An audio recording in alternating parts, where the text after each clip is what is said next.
नमस्कार मित्रांनो, भारत सरकारच्या कायदा व न्याय मंत्रालयाच्या अंतर्गत गट ब राजपत्रित पदांची कायमस्वरूपी भरती केली जाणार आहे. यासाठी 1,51,000 पर्यंत पगार उमेदवारांना दिला जाणार आहे. पगाराव्यतिरिक्त भरपूर सारे अलाउन्सेस आणि बेनिफिट देखील केंद्र सरकारमार्फत उमेदवारांना दिले जाणार आहे. विशेष म्हणजे महाराष्ट्रातील उमेदवारांना महाराष्ट्रातच या पदांसाठी एक्झाम देखील देता येणार आहे. कोणत्याही मान्यताप्राप्त विद्यापीठातून तुम्ही पदवी घेतलेली आहे, तुम्ही फ्रेशर आहात तरी देखील या पदांसाठी अर्ज करू शकणार आहे. मात्र उमेदवारांचं वय 35 वर्षापर्यंत असणं गरजेचं असणार आहे. यासाठी उमेदवारांना 16 ऑगस्ट 2026 पर्यंत ऑनलाईन पद्धतीने अर्ज करता येणार आहे. बाकी कोण अप्लाय करू शकतं, कसं अप्लाय करायचं, परीक्षेचं स्वरूप नेमकी कसं असणार आहे, संपूर्ण माहिती आपण आज जाणून घेणार आहोत. यासाठी व्हिडिओला शेवटपर्यंत नक्की बघा. चॅनलवरती आज पहिल्यांदा असाल, चॅनलला लगेच सबस्क्राईब करा, बेल आयकॉनला प्रेस करा, कारण असेच महत्त्वपूर्ण जॉब रिलेटेड अपडेट मी नेहमी आपल्यासाठी घेऊन येत असतो. चला तर सुरू करू आजचा हा व्हिडिओ. नमस्कार मित्रांनो, सर्वप्रथम तुम्ही या अधिकृत PDF मध्ये बघू शकता भारत सरकारच्या ministry of law and justice म्हणजेच कायदा आणि न्याय मंत्रालयाच्या अंतर्गत येणाऱ्या इन्कम टॅक्स अपिलेट ट्रिब्युनल मार्फत ही कायमस्वरूपी पदभरती असणार आहे. अगदी फ्रेशर उमेदवारांना या पदांसाठी अर्ज करता येणार आहे. सर्वात महत्त्वाचं म्हणजे महाराष्ट्रातील उमेदवारांना महाराष्ट्रातच या पदांसाठी एक्झाम देखील देता येणार आहे. मित्रांनो, ॲडव्हर्टाइजमेंट मार्फत गट ब वर्गाचे विविध पदं कायमस्वरूपी पद्धतीने भरली जाणार आहे. यासाठी उमेदवारांना ITAT.government.in या संकेतस्थळावरती जाऊन ऑनलाईन पद्धतीने अर्ज करणं गरजेचं असणार आहे. या संकेतस्थळाची लिंक देखील मी आपल्या व्हिडिओच्या डिस्क्रिप्शनमध्ये दिलेली आहे. यामध्ये जे पहिलं पद भरलं जाणार आहे ते आहे सिनियर प्रायव्हेट सेक्रेटरी. 22 जागा असणार आहे. यामध्ये कॅटेगरी वाईज जागांचं विभाजन देखील तुम्ही या ठिकाणी बघू शकता. दुसरं जे पद आहे प्रायव्हेट सेक्रेटरी, यासाठी देखील 20 जागा असणार आहे आणि याही जागांचं कॅटेगरी वाईज विभाजन तुम्हाला या ठिकाणी पाहता येणार आहे. तुम्हाला तुमच्या कॅटेगरीनुसार या ठिकाणी अर्ज देखील करता येणार आहे. आता मित्रांनो, या पदांसाठी नेमकी पगार किती दिला जाणार आहे?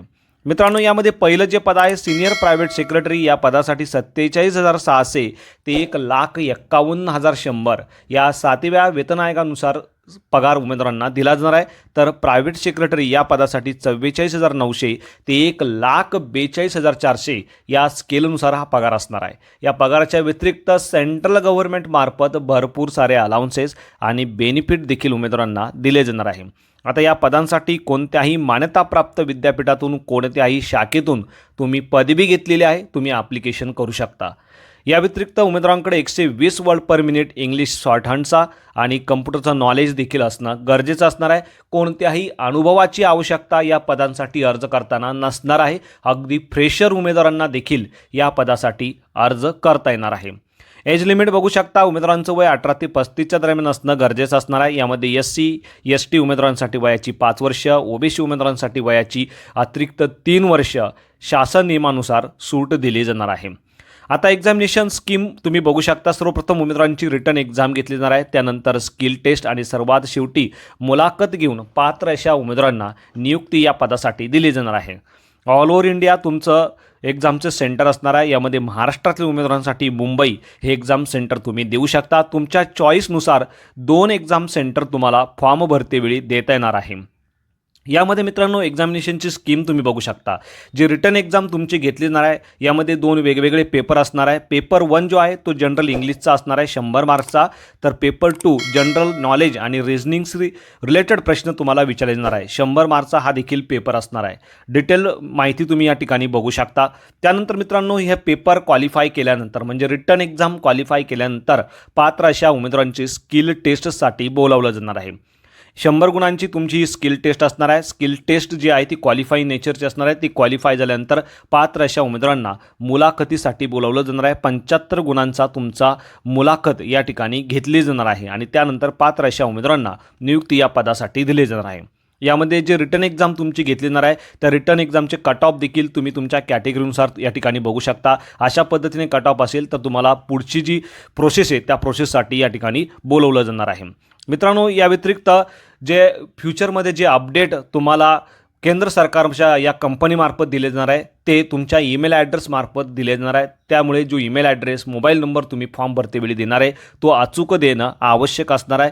30 दिवसाच्या आत म्हणजेच 16 ऑगस्ट 2026पर्यंत उमेदवारांना दिलेल्या संकेतस्थळावरती जाऊन ऑनलाईन पद्धतीने अर्ज करणं गरजेचं असणार आहे। यासाठी संकेतस्थळाची लिंक देखील मी आपल्या व्हिडिओच्या डिस्क्रिप्शनमध्ये दिलेली आहे। ऑनलाईन पद्धतीने अर्ज करतेवेळी कोणकोणते डॉक्युमेंट तुम्हाला अपलोड करायचे आहे त्या डॉक्युमेंटची लिस्ट देखील तुम्ही या ठिकाणी बघू शकता।